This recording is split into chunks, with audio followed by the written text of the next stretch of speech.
Welcome aboard. My name is Terese Allen. I'm one of many authors with the press, with the Wisconsin Historical Society Press. I am an author of a number of books. The one that I am the most proud of, and I probably had the best time writing, was one that was published by the press. It's called, and I'll be talking about it tonight, The Flavor of Wisconsin, an Informal History of Food and Eating in the Badger State. I'm going to show you a picture of it. I am actually the author of the second edition of this book. The author of the first edition was a woman named Harva Hackton, and I'm going to be talking a little bit about the process. The book itself is something of a tome, if you will. As the title says, as the subtitle says, it's an informal history of food and cooking in Wisconsin. It goes back to as far back as ancient times in Indian culture, and it spans all the centuries through right into now, into contemporary times in the 21st century. It is a collection of historical essays that take you through time chronologically. And also about 450 recipes that have been collected from throughout time in Wisconsin, right up until the present. Like I said, it's a bit of a tome, but what I like best about it, what I like best about the book itself and about writing the book, is what it taught me about how using the lens of food, if you will, teaches us about the history and the culture and even the personality of Wisconsin. Let me tell you a little bit about how the book happened, because it's a little unusual. There are two authors. We didn't get to work together very much. Harva was its first author. The idea for the book actually began back in 1971. The then director of the Wisconsin Historical Society wanted to involve the women's auxiliary of the society in a special way, and came up with the idea of doing an ethnic cookbook as a project for the women's auxiliary of the society. And the project wasn't really conceived as becoming something major. I don't think they had it in mind that it was going to be a big publication. But very quickly, it did evolve into that.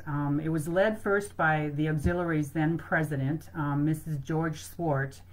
And what they did in the first year or two was they gathered recipes, ethnic recipes, from mostly from secondary sources and from the files at the Wisconsin Historical Society. And they also did some research about Indian foodways, Indian food and cooking, and the seasonal ways of Native American cooking. What happened, they were already getting lots and lots of material, but then what happened was Harva Hackton, who was a journalist and had written a cookbook, was hired by the Wisconsin Historical Society, and she took on the management of and the writing of this book. The society, just right after she was hired, within a few months, sent out a press release all around the state asking for residents of all ethnic backgrounds to contribute recipes and reminiscences about food and eating, and they were going to call it the Wisconsin Heritage Cookbook. But what happened was pretty amazing, because the response to this press release and this request for recipes was absolutely incredible. More than 1,500 recipes came in from all around the state and from all ethnic representations. And they could tell pretty much right off the bat that the interest in this kind of thing was huge. So it was Harva's job to sort through this amazing plethora of recipes, and to do research, to do additional research. Some had been done already, but to do a lot more additional research, along with research assistants, along with help from the auxiliary. And it was one of those things that was kind of like an onion. The more layers you peeled back, the more layers you found. And so it really wasn't until 1981 that the book got published. So it was 10 years in the making. And it was kind of considered a little bit of an oddity at the time. There really was nothing that had ever done this kind of thing before, taken a state, looked at it throughout time and across the state, across ethnicities, across geography and climate, across economies and industries, even across religions. And it really kind of caused a stir, because nothing like this had done before. And that first edition that was done by Harva and the folks at the Historical Society was a really big hit. Enter me a few years later. How did I get involved with this? Well, I grew up in Wisconsin. I grew up in Green Bay, Wisconsin. I studied culinary arts, and I went and became a chef for about 10 years. And then I followed my passion for local foods, for foods that were right here from the state. And I became a columnist and a cookbook author, and my work centered very much on the culinary culture of Wisconsin, both in the past and in the present. I was interested in restaurants, but I wasn't the typical kind of food writer where you do columns. I wrote more about foodways, the everyday kinds of foods, and where foods happen, places like farmers markets and bakeries and butcher shops. I wrote about traditions like deer hunting and church suppers and supper clubs and places like that. And I learned very quickly that Wisconsin has a huge diversity of foodways. We tend to think, I think people tend to think of Wisconsin as a very plain Jane kind of state, a sort of meat and potatoes place where we eat very plainly, very simply. We have some pretty interesting, a few interesting foodways, if you will. We have things like good cheese and bratwurst and of course beer, but we don't really think of ourselves generally here in Wisconsin as as a culinary culture, as a big culinary culture. But that's not true, as I came to see. While I was doing my writing and exploring and researching of foodways around the state, I wanted to give it some historical perspective, and so I turned to Harva's book, The Flavor of Wisconsin, and was just thrilled to find it, because it was such a great resource to give that historical perspective to the book. And as I read it and as I used it, I really began to understand that Wisconsin has this amazing plush diversity of foodways that come from all kinds of sources. So what happened was, Harva's book the first book had concentrated largely on the 19th century and the centuries before that. She did get into the first part of the 20th century a little, but my task was to take the book, connect those historical dots that go way back in terms of the sources of our foodways here in Wisconsin, and bring it into all the way through the 20th century, where incredible number of changes were happening, industrialization, etc. And then take it into the 21st century, where the whole major food revolution has been happening. So I had a really good time with that. I was just thrilled to be asked to do it. Luckily, I was well placed. I had done a lot of the research already, and I had a great time doing it. And I really was struck all over again when I began working on this second edition of this amazing variety and depth that we have of culinary traditions in the state, recipes, foodways, farming, businesses, you name it. They came from all kinds of sources. They came from our geography and climate. Places like the driftless region, where it's an ideal place for mushrooms to grow, and that's the connection to the Morel Mushroom Festival, for example, that takes place in Muscadet, Wisconsin every year. So the climate of southwestern Wisconsin, where the big glacier, the last big glacier, had stopped and left a land that was still full of deep hills and dark, damp places where mushrooms like to grow, engendered a culture that was very interested in and celebratory of morel mushrooms. Some other wild foods, especially, that came from our geography and climate, include things like the wooded regions, and where we get deer hunting and lots of wonderful wild berry gathering, and maple syrup, one of my favorite foodways in the state. We have marshy regions where wild rice comes from. We have thousands of lakes. We have the Great Lakes, we have riverways. It always kind of cracks me up just a little bit when I hear that Minnesotans call themselves the land of 10,000 lakes, because Wisconsin has more than 15,000 and counting. So anyway, geography and climate has produced an array of foodways that are connected to wild foods in the state. We have a very diverse economy too in Wisconsin, and that means that we have culinary traditions that are associated with many industries. The one that I really love and love to talk about is pasties, Cornish pasties, because that came from the lead mining that started up in the early 19th century in Wisconsin, when the territory was first opened up for mining, and many immigrants, including the Cornish, came and brought their culinary traditions, and to this day that's celebrated in the lead mining region of Wisconsin.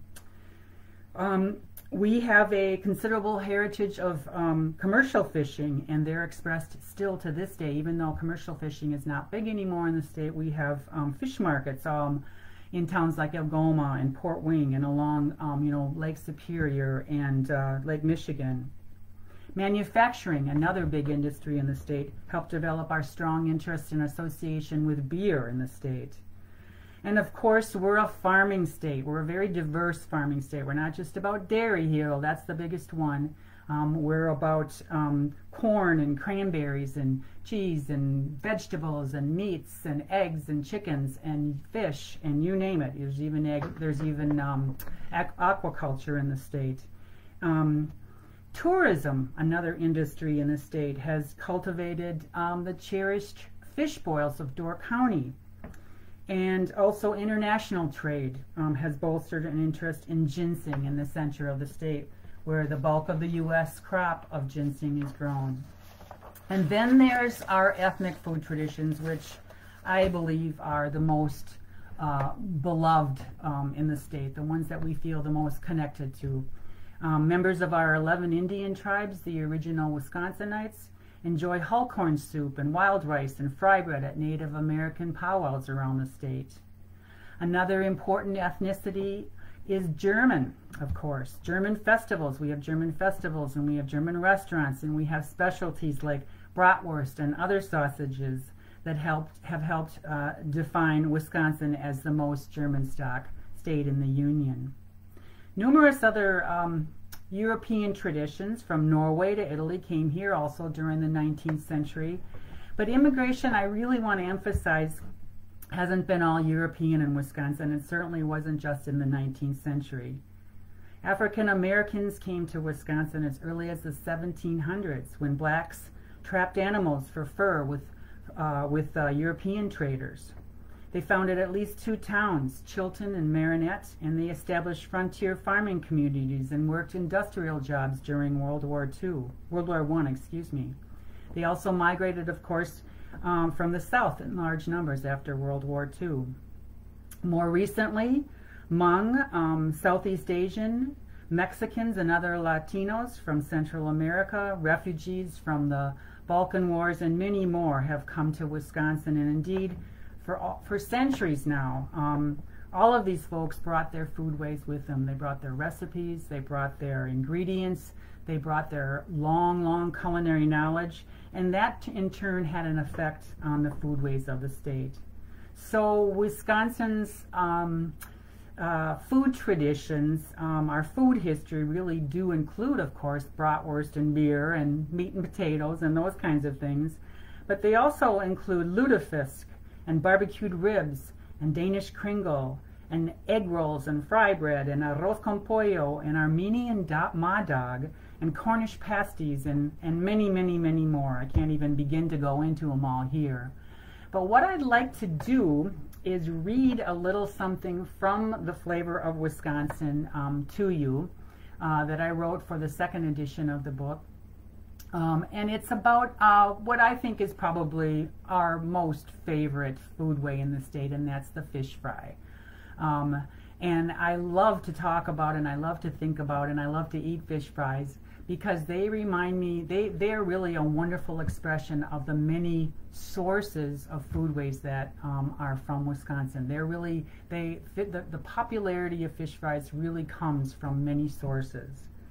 So let me read to you from The Flavor of Wisconsin, and then we're gonna, after that, I have a couple of show and tell things, and then we'll open it up for questions, and you are more than welcome to ask a question via the comments section there on Facebook. So be thinking about that if you have any questions. Friday is a kind of holy day in Wisconsin. The day when people congregate, give thanks that the work week is over, and raise their cups of beer or brandy old fashions, all part of the rite known as fish fry. This weekly breaking of bread, or rather breaded fish fillets, is nothing less than an institution, one in which food, history, geography, ethnicity, and religion intertwine in a unique expression of regional culture. Why fish fry? How did it start, and why does it thrive in Wisconsin? Certainly meals that feature fried fish occur in other parts of the country, but rarely are they as widespread, habitual, and communal, and nowhere are they as closely identified with the state and its people. At a Wisconsin fish fry, the main event, yellow perch, catfish, walleye, smelt, bluegill, haddock, or cod, among others, is battered and deep fried or dusted with flour and sautéed. It is heaped on the plate in a single serving or dished up all you can eat on a platter. It typically comes with potatoes, maybe potato pancakes, American fries or French fries, baked potatoes, roasted or hash browns, plus coleslaw, tartar sauce, and usually some kind of bread. Diners typically have to wait a long time for their food, often elbow to elbow in a crowded bar. But the wait is worth it, partly because these are folks with a taste for fish that goes back centuries, a cultural craving that links us to the water-wealthy environment that we live in. That craving goes back to indigenous tribes such as the Ojibwa, who were profoundly dependent on the vast supplies of fish available from the Great Lakes.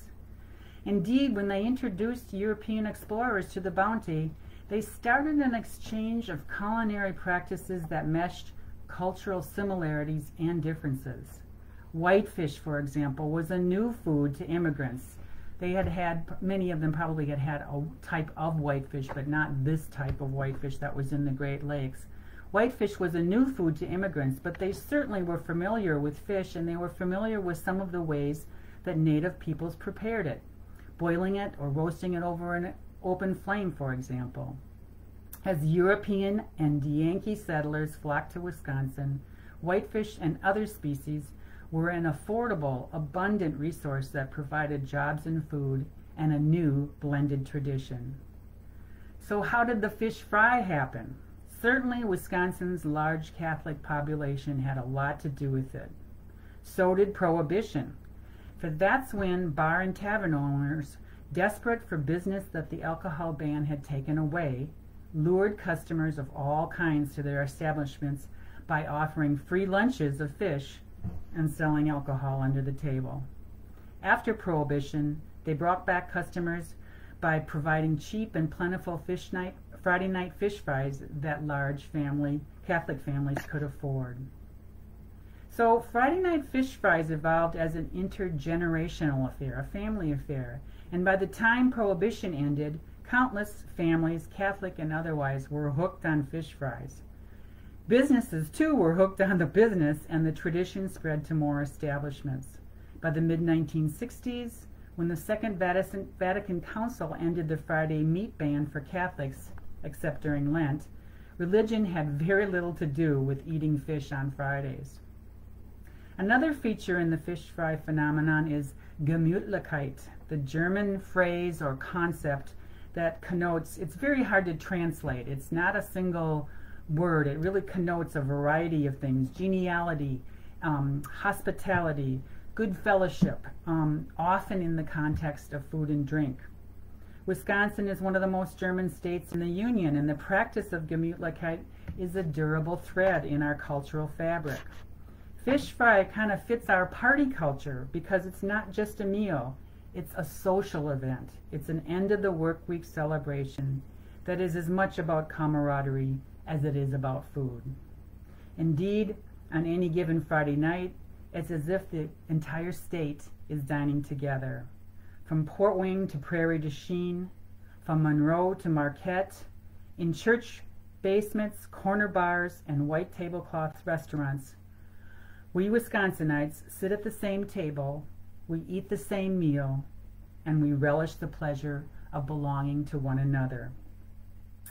So, I think I'll leave it there, and if you have any questions, you're welcome to put them into the comments. I just want to show you a few, I think of them as talismans. A few of the, I can't show pictures in this format, but I can show you a few things like, that I've talked about, like good old Wisconsin beer. I can show you some morel mushrooms. I don't know how well you can see these. I'll open them up and take one out.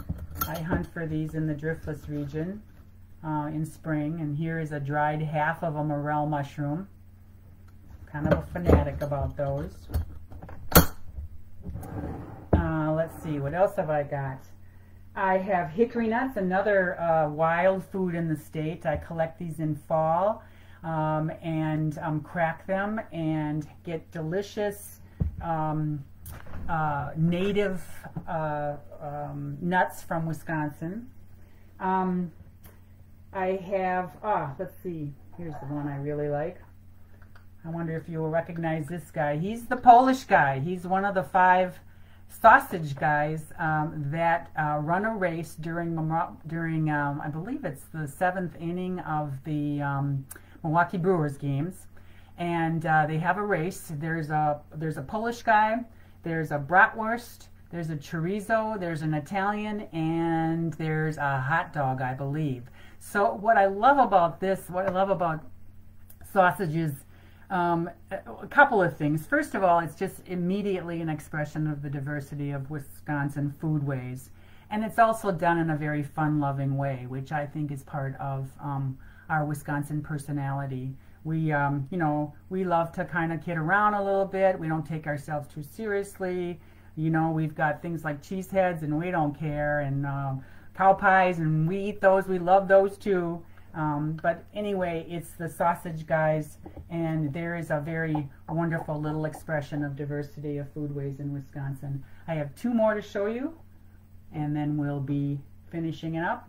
I have, I think you know what this is. I hope you can see the orange in there and the cherry. This is an old-fashioned, Wisconsin's famous drink. I always feel like, you know, if we had a cocktail, if we had an honorary cocktail in the state like we do, say a bird, you know, the state bird and the state flower, our state cocktail would of course be the brandy old-fashioned. I'm kind of thirsty right now. I'd like to take a drink, but I can't do that because this is not the real deal. It's actually a glass fake old-fashioned, but it's kind of my talisman of one of Wisconsin's food traditions. And finally, kind of a goofy one here, but it just worked out that my husband and I had bratwurst for dinner and corn on the cob, so I'll show you. I didn't get to finish my meal, so this is what I'm going to get to have when we're all done tonight. 2 iconic things from Wisconsin that make a wonderful end of summer meal. So thanks for listening. Let's see, do we have any questions today? Let's take a look. Kristen writes, looks like there are hundreds of recipes in that book. Do you have a favorite that you didn't know about before you wrote the book, but make now? That is a good question, Kristen. I'm going to just take a quick... I tend to really like the recipes that, that kind of tell a story. And that says something about the local foods in Wisconsin. So I'm going to name, let's see, I'm actually going to name 2 favorite dishes. You know, I love to do things like fish fry and those sorts of traditions, but I also love some of the new wave cooking that's come along since the local foods movement became so big and so important in our state. One is, let's see if I can remember the name of it. It's Pleasant Ridge Reserve scalloped potatoes.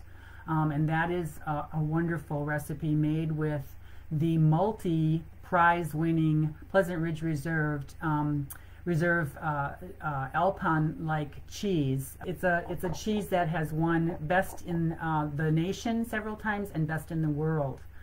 And another dish I really like is one by a chef named Eric Rupert, a former chef named Eric Rupert, who came up with a potato dish that used blue cheese from Hook's Blue Cheese in Wisconsin, and hickory nuts, toasted hickory nuts. So some of my favorite foods are in there. So I did not know about those beforehand, and I love making them now. Let's see, here's a question from Marilyn. With all the easy internet recipes bombarding the millennials, how can we prevent the disappearance of our authentic ethnic recipes and traditions? Well, that's really easy. Buy the book. I'm just kidding, but that is really true.